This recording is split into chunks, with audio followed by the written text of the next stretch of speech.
فرزندم تو 3 آرزو داری. یه لحظه.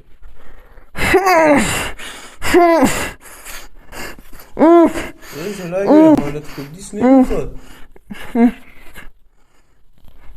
ببخشید. آماده ای آرزوهامو بگم؟ اولیشو بگو. خب ببین، اولیش اینه که من میخوام آرزوهای بی نهایت داشته باشم. آرزوی جالبیه. دومیش این که میخوام 10 میلیارد تومن توی حسابم باشه. آرزوی جالبیه. سومیش میگم خب اون 10 میلیاردش رو نمیدی، حسابم هنوز خالیه. ببین خب بعد اول همه آرزوهاتو بگی، بعد همش یه جا چیز میشه، اوکی میشه. خب من آرزوام بی نهایته دیگه. خب قانونش است دادا، همین است که هست.